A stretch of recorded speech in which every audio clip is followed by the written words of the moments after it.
Selamat sore buat sahabat-sahabat di mana saja berada. Kita kembali lagi bersama saya, Anak Medan Bersuara.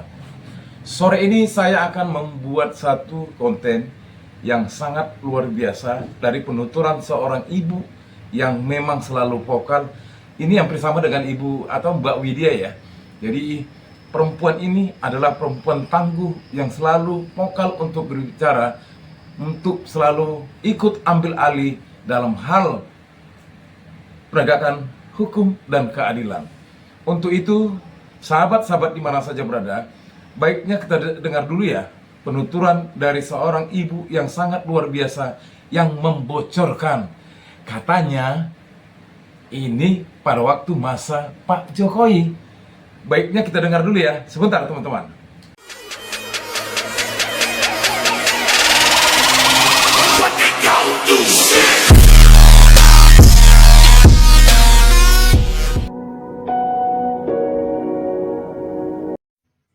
Gue udah pernah bilang supaya kalian beli buku ini, Korupsi Kepresidenan. Hari ini gue mau ajak kalian buka dan baca halaman 298. Ini ada hubungannya dengan kemarin hal yang mau dilakukan sama Presiden kita Joko Widodo yang mau bohongin rakyat Indonesia dengan mengatakan sedimen lo ya, bukan pasir. Aduh Pak, sedimen itu adalah pasir Pak. Jangan ya Pak ya, jangan bohongi rakyat Indonesia. Kita lanjut baca aja ya. Warisan kerjasama Soeharto Habibie adalah kontrak untuk memasok 50 juta kubik meter pasir dari Batam. Pasir tersebut digunakan untuk memperluas Bandara Changi Singapura yang penanganannya diberikan kepada konsorsium milik Tommy Soeharto, Yayu Habibie, dan Gubernur Riau Suripto yang provinsinya meliputi Pulau Batam. Kontrak selama 5 tahun ini direncanakan selesai pada saat pergantian abad, memperoleh 16 sampai 18 juta US dollar per tahun bagi pemegang izin. Pantesan Pak Trenggono kemarin bilang sudah ada 66 perusahaan yang menanti untuk mendapatkan izin untuk bisa ekspor pasir laut. Bapak yang ngasih usulan kan ya Pak ya. Terus Pak Jokowi bikin perpunya. Gitu. Komisi Laut Pak nanya ya. Oh iya, Singapura sekarang lagi banyak bikin pulau reklamasi ya, memperluas daratannya. Dan kamu mau nambahin daratan buat sana, dapat berapa? Siapa sih Trenggono ini? Yes, betul. Trenggono adalah Menteri KKP kita. Jadi sebelum ini aku ceritain dari yang aku tahu ya. Pak Trenggono tadinya adalah seorang pengusaha. Dia pengusaha tower BTS. Sampai dapat julukan pria dengan 1000 tower. Kemudian terjun ke dunia politik, masuk ke Partai PAN, menjadi bendahara di sana. Kemudian di tahun 2014, saat Jokowi mencalonkan diri untuk menjadi presiden, Trenggono ditarik menjadi bendahara di tim pemenangan Jokowi 2014. 2019 ditarik menjadi wakil Kemenhan. Kemudian karena Menteri KKP yang sebelumnya ditangkap, kemudian Trenggono dipindahkan menjadi Menteri KKP sekarang.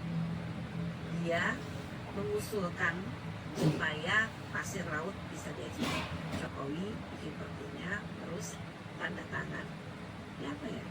Panas Budikah? Di akhir masa jabatan? Dua-duanya. Tanya lo ya.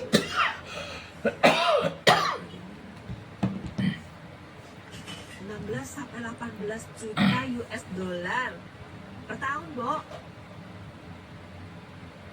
Dan Singapura sekarang lagi banyak perluas bikin reklamasi, mau nambahin daratan buat Singapura.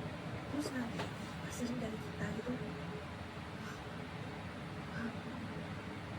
Negara selama ini sudah banyak mengeluarkan uang untuk proyek-proyek penanaman mangrove di sana-sini untuk mencegah tidak terjadinya abrasi, yaitu pengikisan daratan karena gelombang air laut. Tetapi yang lucunya, Jokowi malah bikin perpu untuk supaya pasir laut bisa dikeruk, diekspor ke luar. Sedangkan di Singapura memang lagi mau nambah daratan dengan bikin reklamasi.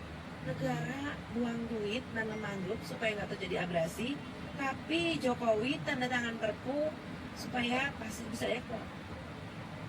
Ini gue yang bingung, apa yang bikin keputusan yang PA? Kita lanjut teman-teman, saya hanya mengingatkan ya, dari hasil video yang kita dengar tadi itu, yang dari salah seorang ibu-ibu, perempuan-perempuan tangguh, ini yang bersama dengan Mbak Widya, yang selalu vokal untuk menjaga serta merawat NKRI. Ikut ambil andil untuk proses pengawasan pemerintahan dalam hal penegakan hukum dan keadilan serta lainnya. Teman-teman, perlu saya ingatkan ya, ketika sebelum saya membuat konten, ini sudah beberapa belasan tahun yang lalu lah, saya bersama keluarga pindah ke Bekasi agar bisa mendapatkan pekerjaan yang layak. Dan pada saat itu yang saya pilih adalah bekerja di salah satu pelayaran atau kapal. Dan tentu kita harus mempersiapkan sertifikat ya, baik basic safety training, SCRB-nya, dan oil tanker. Yang ini bisa diambil, mendapat sertifikat ini kita harus mendapat pendidikan beberapa bulan yang diadakan oleh STIP di Marunda pada saat itu. Pendek cerita teman-teman, ketika saya diterima bekerja di salah satu negara tetangga, Singapura, saya bekerja di salah satu kapal pengeruk, ya, kapal pengeruk ya teman-teman ya. Dan disitulah saya lihat, sebelum saya naik ke kapal, itu banyak besar luas lapangan kosong, pasir yang diisi dan ditimbun, ditimbun. Dan ketika saya berlayar, pada saat itu kapal kargo, saya